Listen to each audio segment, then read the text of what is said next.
So, over the last several podcast episodes, we've been taking a look at foundational principles from creation to image of God to what man was created to do, namely work worship.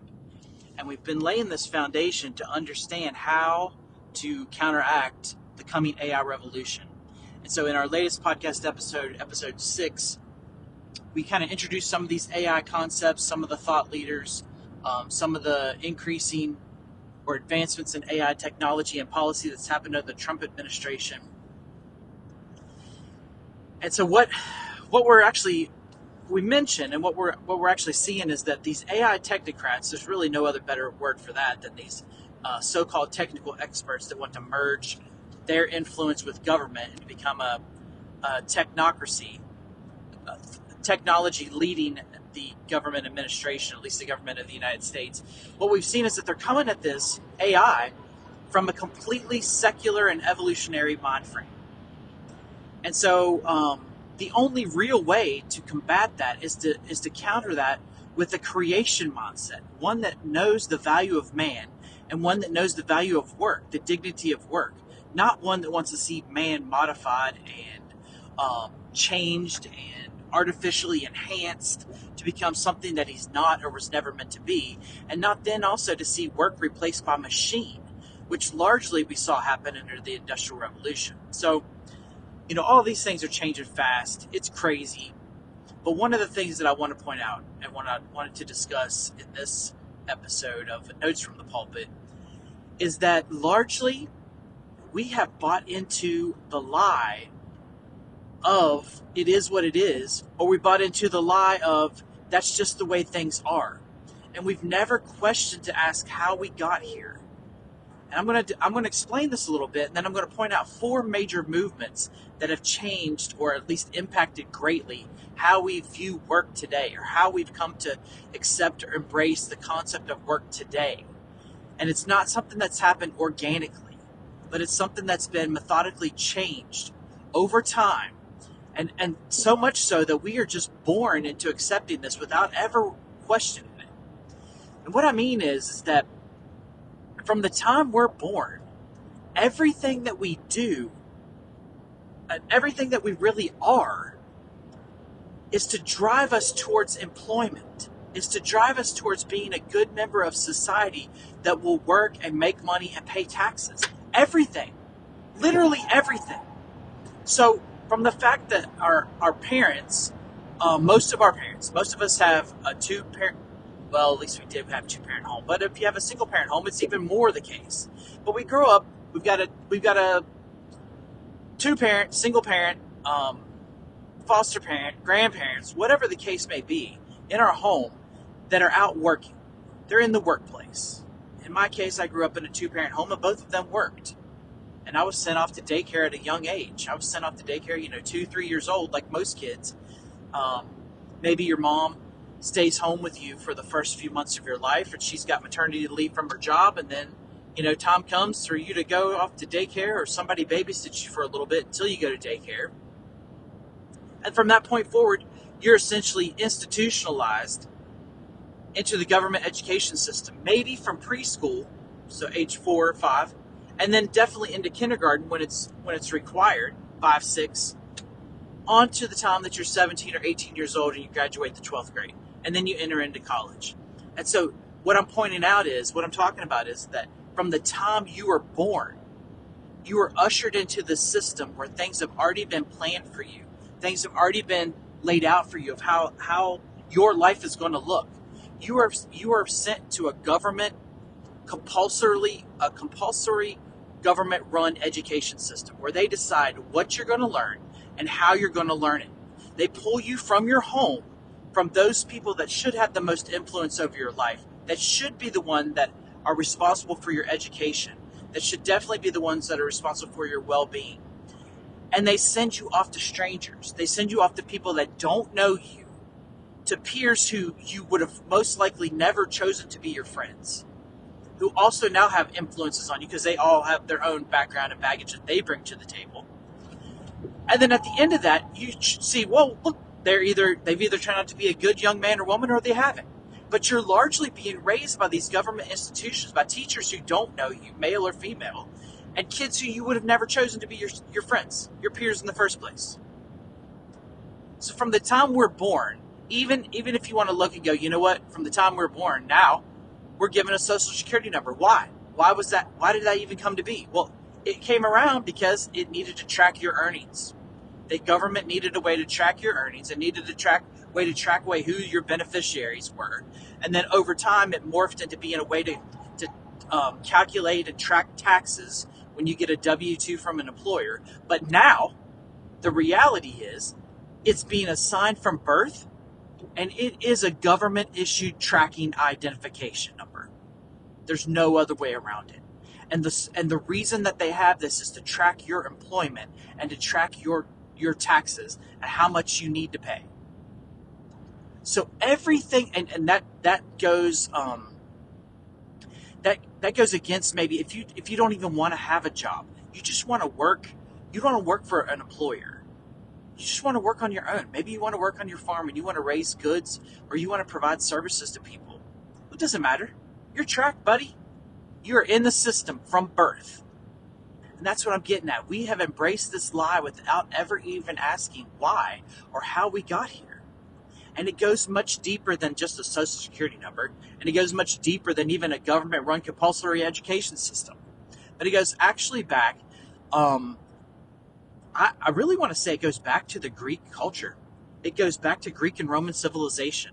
Because at that point in time, they started to make a division. They started to make a separation between classes, more or less. And they started to view physical or manual labor as undignified. They didn't like that. They don't want to go out and work with their hands. They want to just sit around and ponder life. They want to be influenced by the great philosophers of the age, the Platos and the Socrates and the Aristotles. They want to hear people talk about how wise they are and contemplate the universe while someone feeds them grapes and fans them with a palm branch. That was the Greek Empire.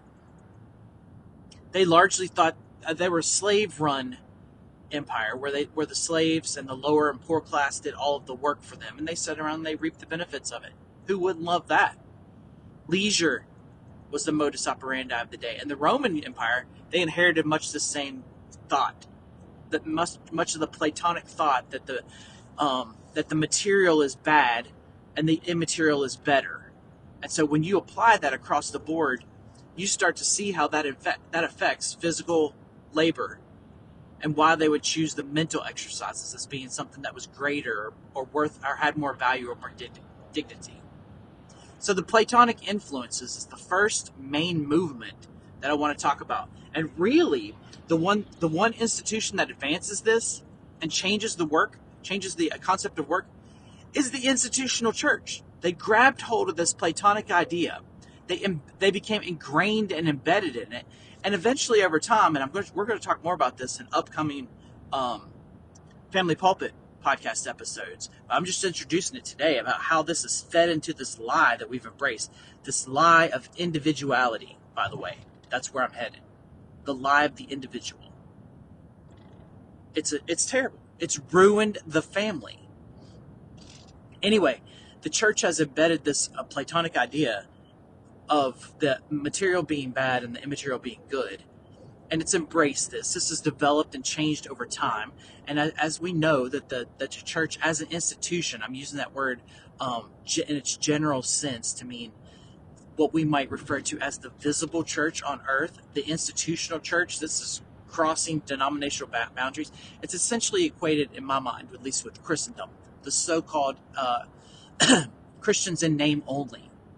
As far as that spreads, it's led to the sacred and secular divide, the laity versus the priesthood. All of these things are Platonic concepts that have been imported into the church, and it really has infected cultures and societies, because you remember it with the rise of Constantine in the middle 4th century, and the acceptance and embrace of Christianity and how it became wed to the state under his rule and reign. From that point forward, work is essentially defined by the church. And so you can see this all the way up through the Reformation, right? As Luther doesn't go all the way with the Reformation as far as what we would have liked for him to do. He essentially goes out of the frying pan and into the fire by divorcing from the Roman Catholic Church, but then wedding himself to the state, more or less, and the protection from his friends. Anyway, we know that the peasants at that time period of the Reformation, they saw that the writing on the wall, right? Like they're reading Luther's 95 Theses and they're like, hold up, just a second, you guys have been holding us down. And then the peasants revolt. Well, what's Luther do? You think he embraces that peasant revolt and is like, hey, you guys have really got the right spirit of this whole Reformation thing. The whole apple cart needs turned over. Nope. He joins in with the state and goes, they're taking this too far. Let's go kill the peasants. So that's the first point. The first point that's changed how we viewed work comes from this Platonic idea of the material versus the immaterial, and it's changed over time. It's been influenced over time. It's been modified, etc. But by and large, the institutional church has embraced that, and it has infected cultures down to this very day. From the laity versus the priesthood to the sacred versus the secular, it just has. The second major point, and one that I alluded to earlier, was the Industrial Revolution. It's not just the first one, but it's all three. And now we're into the fourth Industrial Revolution right now. That has grossly distorted the original work worship concept that is embedded into our nature by removing the father and the mother from the home, and even the kids were removed from the home. So what it said was, hey, you've got to leave your family farm. You've got to come into the city. You've got to uproot and come to the city. And now once you're in the city, it's over. You are completely dependent upon city services. You are completely dependent upon some sort of job for food because you no longer have that farm that can be productive property for you and provide for your needs. It's all over from that point. And so the Industrial Revolution, it uproots families, puts them into the urban environment, and now the dad's taken out of the home. The key family head, the one who's responsible for the education and worship, leading in worship of the family, is now removed from the home. You think he's going to have time after working 12, 16-hour shifts to come home and disciple his kids and teach them all of the schooling that they need, let alone disciple them in the faith? Nope. And the mother was taken from the home too. Another principle that we're going to develop here in just a second, but another way that the family was just uprooted and destroyed by these industrial revolutions. So you had the first one, you have the second one, and then we're starting to enter into the computer age. All of these things are just adding on to the same thing, and it's what it's led to. Again, rooted in this Platonic divide. We know this. We've got the white collar and the blue collar jobs. I'm sitting here in my truck driving right now, and I'm seeing dudes over here laying concrete, digging with excavators, and the general world is going to look at them and say, yep, we need you out here to do this physical labor, but y'all are dumb. Y'all don't know anything about the real world because your hands are calloused and your backs are sore.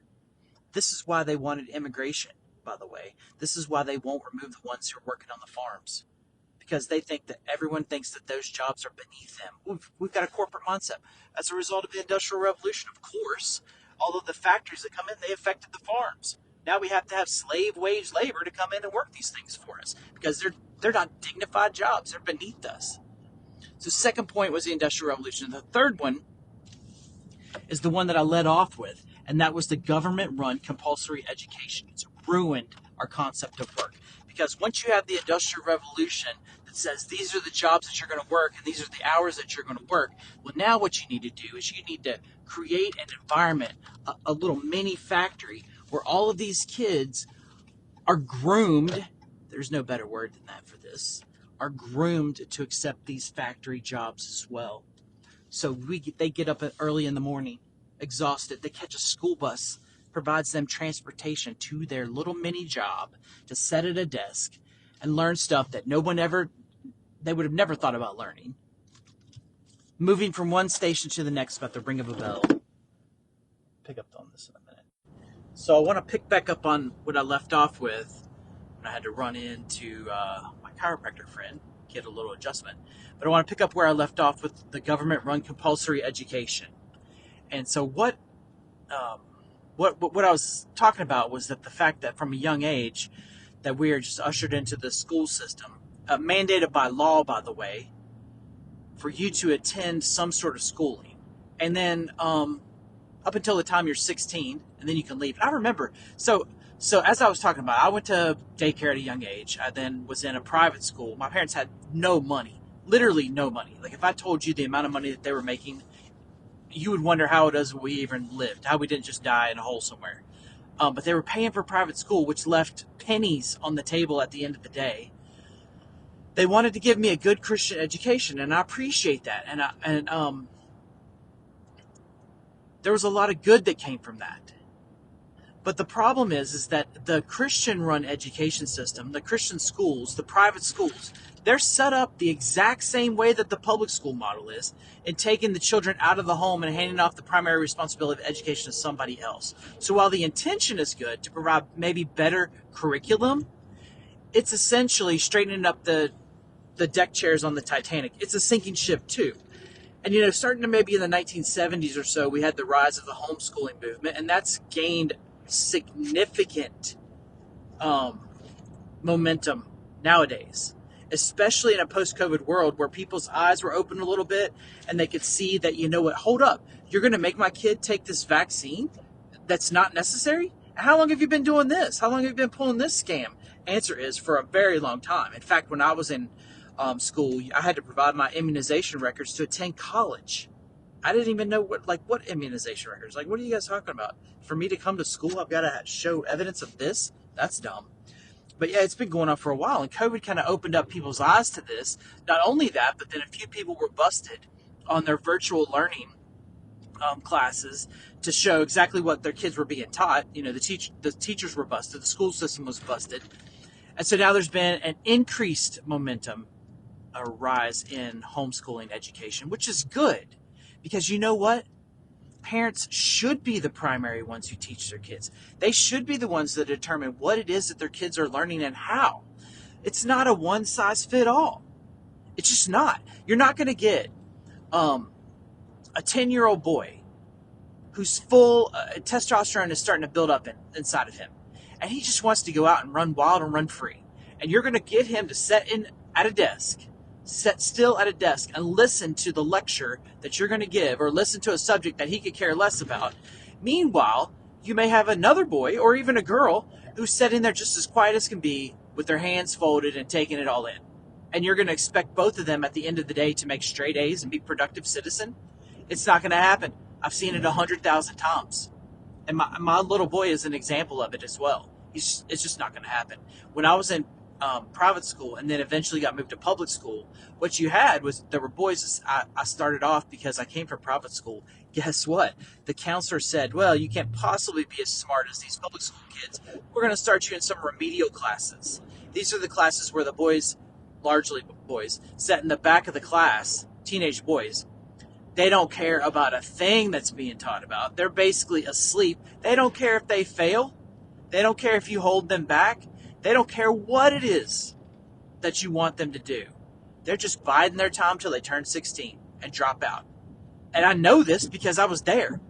And I asked, why are you guys not doing anything? Why did the teacher doesn't care? The teacher could care less. They're problem child. And the best thing that you can do is leave them alone until they hit 16.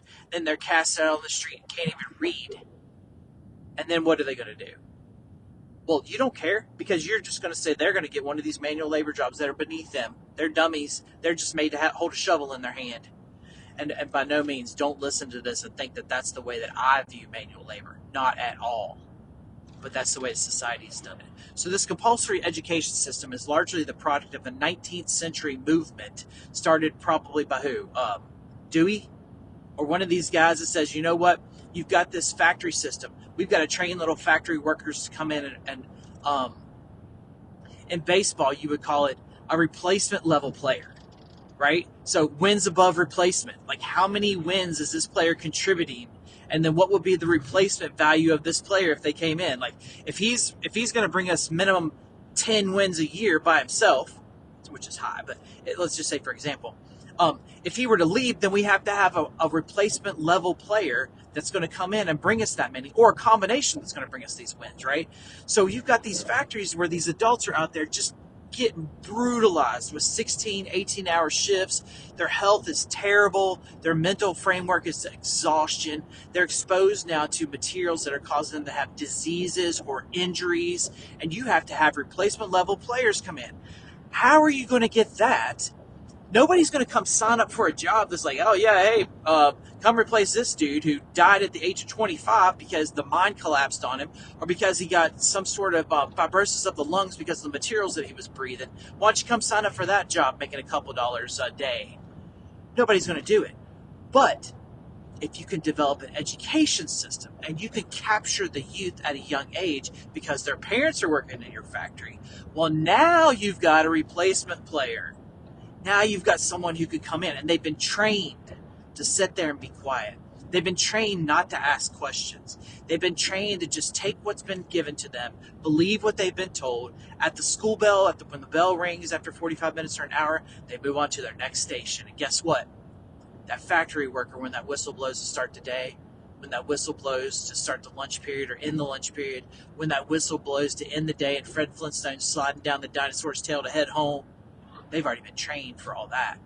They've been trained to punch that time clock. Compulsory run education has ruined the work worship, and it's ruined the family. That's point number 3. And the fourth point, we're going to talk about each one of these in depth. In fact, we're going to develop and devote an entire podcast episode to each one of these because it's so important that we have to understand how we got here. You know, the old saying that says, if you don't know history, you're destined to repeat it. It's factually true. That is absolutely true. What's happened, I don't necessarily blame the boomers like other people do. I mean, you know what? My parents are boomers. They did the best they could. Do I think that they individually are responsible for? No. Collectively, are boomers responsible? Probably not. They were just doing the best they could at the times that they inherited as well. It's a systematic problem. Now, any one generation isn't to blame. But anyway, what happened is, we're going to develop full episode to each one of these because we have to know historically how we got here. Again, on that boomer generation, they didn't ask questions. You know, my parents were just like, you know what, I just want you to go out and get a good education, make straight A's. It's going to go on your permanent record, like I mentioned in the last episode. Where's that at? I don't know where the permanent record. I never saw this. But they just wanted me to have better and have more than they had, which is a noble concept, but it's flawed. It's entirely built upon the consumerism and materialism of the day. Why?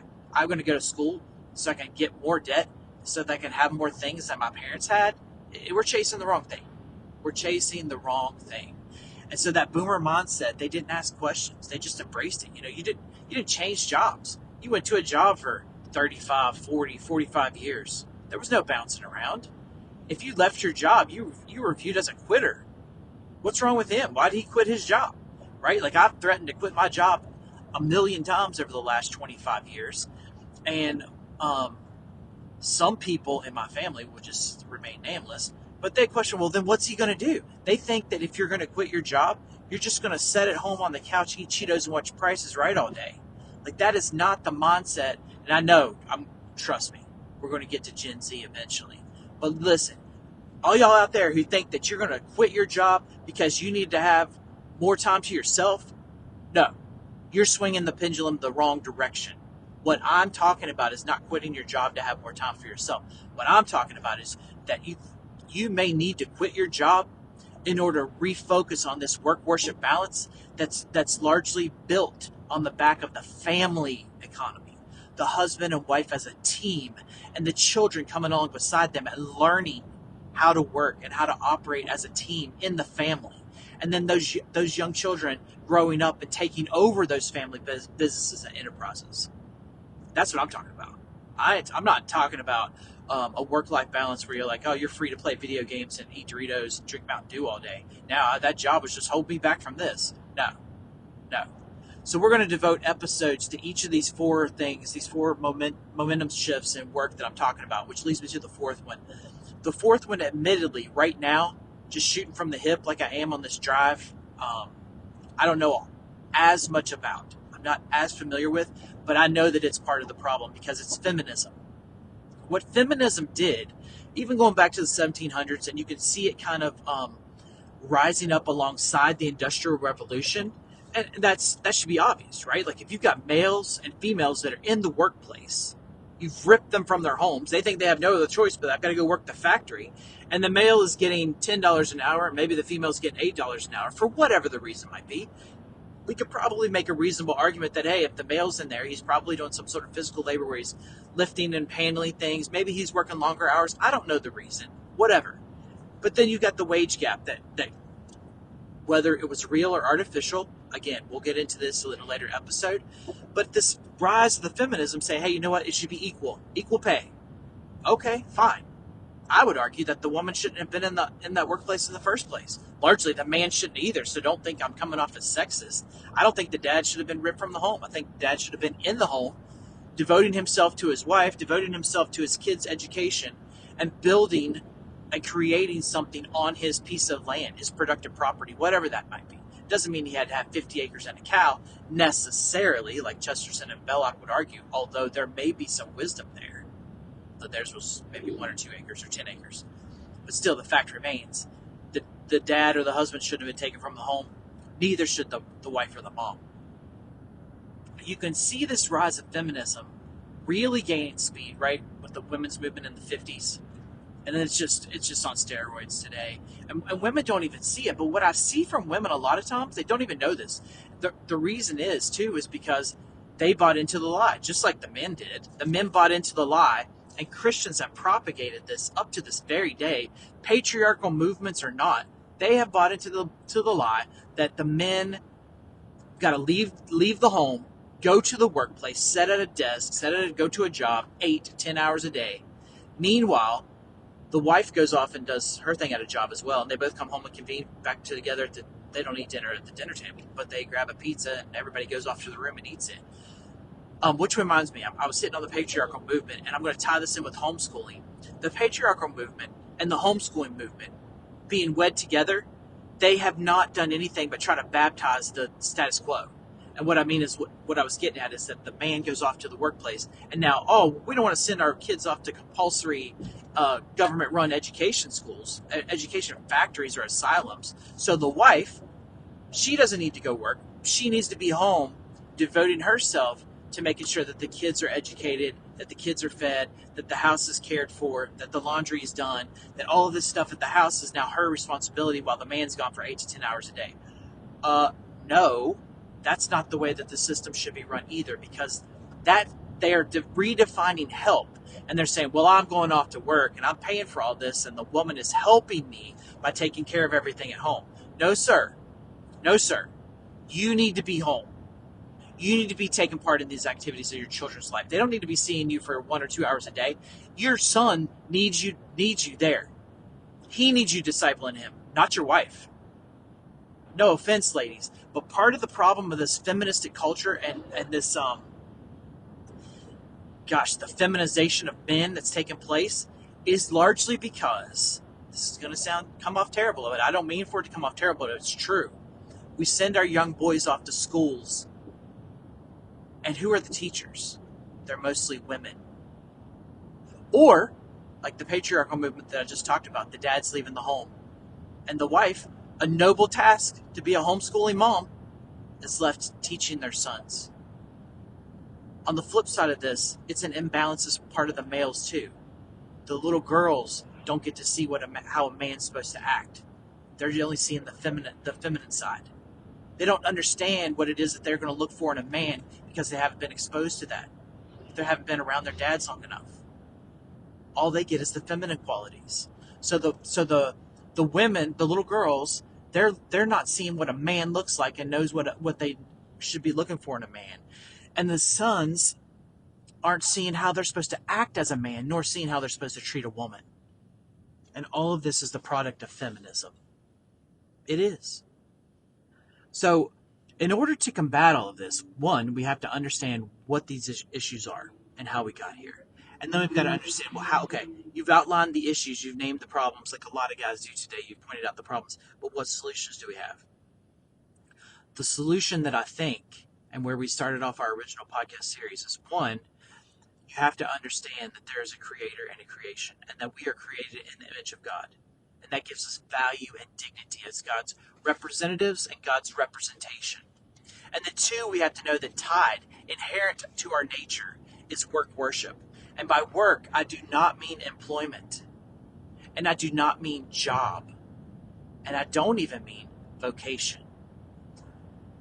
What I mean is that whatever that you need to do to supply your basic needs, and I'll provide a definition.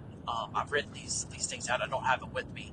But for clarity, I'll provide those definitions later for what I've been working on for the definition of work, job, employment, and vocation, kind of from a biblical historical standpoint.